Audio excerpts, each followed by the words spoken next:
Você sabia que o David Lee Roth foi auxiliar de hospital, já cuidou de cavalos, é super Cobra Kai, faixa preta de karatê, é paramédico e também, assim, foi considerado por muitos anos o showman do hard rock. Hoje, David Lee Roth do Van Halen no Cada Caso, um Caos. Olá, eu sou a Luca, faço estágio de psicologia, sou locutora também no Ramona 89 da Rádio Rock e por aqui a gente une esses universos, né? Música e psicologia. Tudo feito com Rafa Bolo da Pombo Produções e hoje com a participação da psiquiatra super gente fina, a doutora Jéssica Martani. O apoio é da melhor escola online de música do Brasil. Quer aprender a cantar ou prefere um curso de back vocal, de piano, de teclado, o que você quiser? Tá tendo. Você consegue fazer quantos cursos de música quiser com a Music Dot. Aliás, lá você aprende a tocar a primeira música em 10 minutos sem enrolação e a primeira aula é de graça. E não encana com essa história de achar que não consegue. A filosofia deles é que qualquer um pode aprender a tocar um instrumento, é só praticar. Pega o desconto que está na descrição pelo link musicdot.com.br/promoção/Luca. David Lee Roth nasceu no dia 10 de outubro de 1954 em Indiana, nos Estados Unidos. Ele é filho do oftalmologista Nathan Lee Roth e da professora Sybil Roth. A mãe ensinava artes e sempre estimulou esse lado do filho, assim, né? E nas irmãs também, né, na Lisa e na Alison. O Dave conta que quando era pequenininho, a mãe sempre estimulou a criatividade. Já com o pai, ele não tinha muita interação porque era um acadêmico bem serião, assim, mas levava os filhotes ali para o cinema de vez em quando e tal. E o Dave conta que o primeiro filme que ele viu de cabo a rabo foi o Quanto Mais Quente Melhor, da Marilyn Monroe, que o pai levou para ver escondido da mãe, inclusive. Tem episódio aí da mestra por aqui. Apesar disso, o Dave diz vir de um lar disfuncional, assim, porque seus pais estavam sempre tretando e a mãe uma vez soltou que a gestação não era esperada, então ele descobriu que faz parte ali do time dos acidentes ambulantes, vamos dizer assim. Ainda bem pequeno, era hiperativo, né, para Lloraca e foi mandado para uma clínica de orientação infantil e passou com um psiquiatra por uns 3 anos. O Dave simplesmente não dava sossego para os pais. Todas as noites, depois do jantar, ele começava a batucar na mesa com os talheres, né? Assim, ficava imitando os comerciais de TV, apresentava programas fictícios, enfim, começava a pirulitar e não parava mais. Era 220 o dia todo, assim, em looping e repete o refrão. Desde os 7 anos de idade, o Dave já sabia que queria ser, assim, um cara da música, queria ser um rockstar. Ele queria ser mesmo ali o centro de todas as atenções, mas também queria entreter a geral ao redor. No comecinho da adolescência, ele mudou para a Califórnia com a família e começou a trampar como auxiliar de hospital. Correria 1000 grau, dava banho nos pacientes, trocava curativo, arrumava leito, limpava boga, fazia de um tudo. Chegou também a trabalhar num estábulo de cavalos, mas os ares californianos ali inspiravam demais o menino, que sonhava com sucesso e começou a cantar e fazer umas gigs no ensino médio. E pela mesma época foi expulso de casa pela mãe por ser um jovem muito problemático, palavras dele. Dava um trabalho assim desgraçado, vivia arrastando e acabou indo morar com o pai aos 17 anos, isso depois do divórcio deles, né? Terminou a escola e entrou para a faculdade de Pasadena, estudou teoria musical, orquestração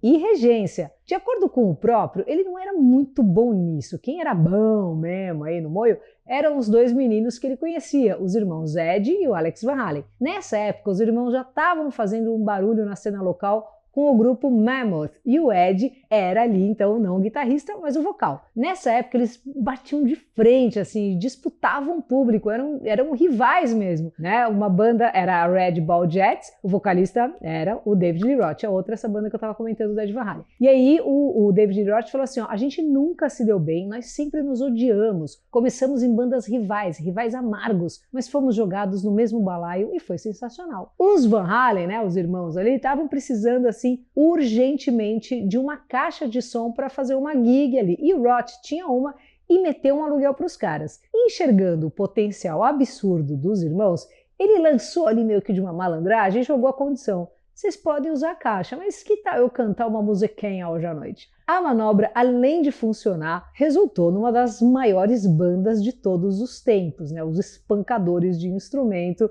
O Van Halen, em 73, estava ali então formado. Os irmãos estavam numas de fazer um som reto e pesado, enquanto o Dave vinha daquele background da Motown, Beach Boys e de funk. Essa mistura ferveu no caldeirão e explodiu no mundo inteiro. A missão do Dave era fazer com que eles se tornassem estrelas do rock. Claro que eles nunca teriam conseguido sem as composições espetaculares do Ed e o talento indescritível na guitarra. Mas o Dave que fez os olhos de todo mundo ali se virarem para a banda com toda aquela atitude, personificando ali e definindo o termo rockstar como ninguém, né? O bicho era um verdadeiro showman. E essa veia artística sangrava também para os clipes da banda, onde ele atacava ali como diretor, como por exemplo no sensacional Hot for Teacher. Isso tudo fora o estilo de vida, né, que como o Dave mesmo disse, fazia os caras do Led Zeppelin parecerem assim jovens escoteiros. Rapidamente, o Van Halen passou a ser conhecido pelos excessos, né, com a bagunça comendo solta ali nos Beaty Nights e também na cocaína. Numa ocasião ali pegaram o Roth e o Ozzy fazendo um campeonato de narigada que acabou com o Ozzy desaparecido na noite e com um show cancelado. Todos eles assim pisavam fundo, mas o Dave ele ia além. Ele chegou a desenvolver até um sistema de distribuição de VIPs, então ele botava a equipe assim para recrutar belas moças durante o show para levar as pequenas ali para o backstage. Nessa época, corria na boca pequena ali que o Dave até tinha botado o seu membro no seguro, mas a verdade é que nenhuma empresa quis fazer esse tipo de cobertura do pirocacto. Com o tempo, o caldo entre o Dave e o Ed foi azedando, dadas as diferenças criativas que os dois tiveram aí desde o começo. A parada foi ficando cada vez mais pessoal, né? O Gene Simmons, do Kiss Mestre, ultra mega rockstar fodaralho, que foi quem descobriu o Van Halen. E ele contou uma vez que o Ed estava tão desgostoso com o Van Halen, tão puto com o Dave, que chegou a pedir uma vaguinha no Kiss, imagina? Todo o drama em torno do Dave começou a atrapalhar a banda porque ele queria tomar controle de absolutamente tudo. E todo mundo que batia de frente ali com ele era demitido. O Dave mesmo falou uma vez: eu intimidei, assediei, ameacei e insultei até conseguir o que eu queria. Assim vendemos 14 milhões de discos. Veja você. Enquanto ainda estava no Van Halen, botou na pista o primeiro EP solo, Crazy From The Heat, e 4 meses depois anunciou que estava deixando o Van Halen de lado para fazer um filme baseado no seu álbum com um personagem baseado nele, que também se chamava Dave. Na ocasião, ele falou o seguinte: eu quero fazer o meu filme, talvez quando eu terminar a gente volte a ficar juntos. Ainda teve a moral de chamar sabe quem para fazer a trilha? O Ed Van Halen. Pois é, só que daí o Ed falou: meu filho, passa mais tarde, né? Não vai rolar. E aí ele aproveitou essa deixa, o Ed Van Halen, né? E meteu o pé na bunda do Dave e escalou o vocalista do Montrose, o Sammy Hagar, ou Sammy Hagar, como você preferir, para a vaga titular. Enquanto isso, o Dave juntou um timão que tinha apenas o Steve Vai e o Billy Sheehan e partiu para a carreira solo, enquanto falava várias dos antigos companheiros e descia o pau no novo vocalista. O filme, no final das contas, nunca aconteceu. Anos depois, em 96, o Dave foi convidado para voltar para o Van Halen para gravar 2 faixas para um best-of. Quando o grupo subiu no palco do VMA de 96 para apresentar um prêmio, olha isso, o Dave atravessou, comandou a apresentação, anunciando que a banda estava de volta, interrompendo ali o Ed sem parar, enquanto ele tentava nomear o vencedor. Nos bastidores, o caldo ali engrossou de novo. Numa entrevista, o Ed negou que uma turnê de reunião tivesse em andamento porque ia fazer uma cirurgia no quadril. E nessa, ele foi atravessado pelo Dave, que falou: essa noite é sobre mim, cara, e não sobre a porra do seu quadril. O rolê todo, ó, foi pro saco e os Van Halen escalaram o vocalista do Extreme, o Gary Cherone, para tocar o barco. O Dave seguiu em 2002, chegou a fazer as pazes ali com o Sammy e embarcaram numa tour juntos. Além da carreira de rockstar, você sabia que ele também é faixa preta de karatê? Pois é, ele é mesmo um Cobra Kai. É também paramédico licenciado em Nova York, e não foi só no papel não, viu? Ele atuou por um tempão e resgatou uma par de gente aí que nem se ligava que era o lendário Lee Roth que estava ali prestando socorro. Em 2007, o Van Halen foi premiado no Rock and Roll Hall of Fame, né? Mas o clima era tão pesado assim que os caras nem colaram no evento. Quem recebeu o prêmio foi o Sammy Hagar e o Michael Anthony sozinhos. Só que em 2012, o improvável aconteceu. O Dave se reuniu com o Van Halen para um discão e uma tour. Mesmo sendo muito bem recebidos pelos fãs, o Ed disse que a percepção do Roth de si mesmo é diferente de quem ele é na realidade. O Sammy disse que o Ed tinha um plano para uma turnê de despedida com ele, com o Dave e o Gary Cherone, mas que não rolaria porque o Dave não é um cara amigável e que ele sempre vai achar um jeito de te jogar para baixo para parecer ser o melhor. Os caras, enfim, nunca se acertaram assim de fato, né? Bom, como a gente sabe, o Ed, que tem episódio aqui sobre ele, faleceu em 2020 e o Dave reagiu com um tweet simples e emocionado numa foto dos dois juntos com a legenda "Mas que longa e fantástica jornada tivemos", mostrando que apesar dos pesares enxerga a parceria aí com gratidão. Em 2021, ano passado, o Dave anunciou sua aposentadoria com uma série de 5 shows em Las Vegas, mas afirmou depois que está só no meinho ali da sua primeira aposentadoria. Para fechar, ele mesmo disse que transformou sua hiperatividade em uma carreira. Bom, para falar sobre esse pacotão todo, vamos ver a doutora Jéssica Martani, certificada pela Universidade de Nova York, que já passou por aqui no vídeo do Chris Cornell. Fala aí, Jéssica.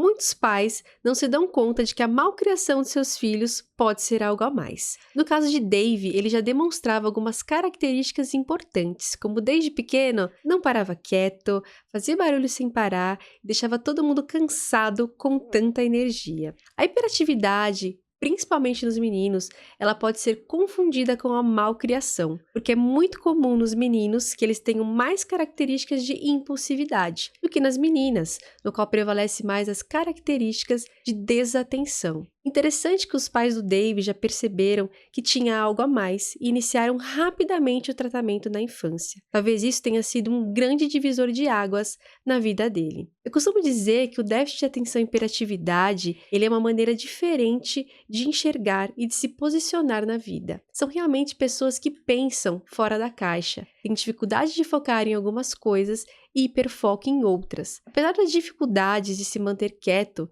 são pessoas muito criativas e que bom que a mãe do Dave conseguiu logo prestar atenção nessa parte e incentivar esse lado dele da criação. E o TDAH, ele tem esse ponto importante. Foco zero no que considera chato e hiperfoco naquilo que ele gosta. Não é que quem tem TDAH não tem atenção. Na verdade, são pessoas que têm atenção em tudo ao mesmo tempo. Isso faz com que elas não consigam focar em nada e se distraiam por pequenas coisas. A teoria científica atual defende que no TDAH existe uma disfunção da dopamina, noradrenalina e principalmente na área pré-frontal e amígdala. São regiões cerebrais importantes relacionadas a controle de impulso e tomada de decisões. A alteração nessas áreas ocasiona em impulsividade, distração e desorganização. A hiperatividade, ela anda de mãos dadas com a impulsividade, e ela pode se manifestar de várias maneiras, como interromper os outros durante conversa,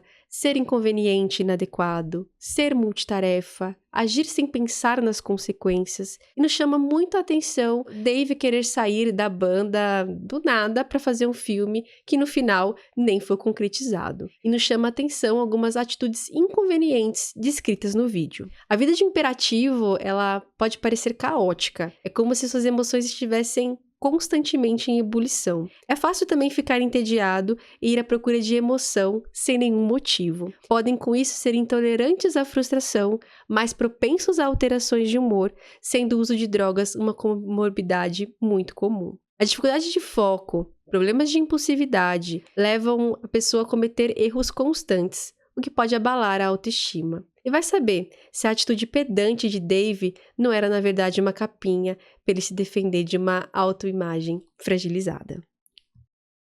E aí, curtiu? Aquele esquema nosso de toda semana, hein? Toda quinta tem um vídeo novo e aproveita, deixa e me segue no Insta, Luca89FM. Valeu!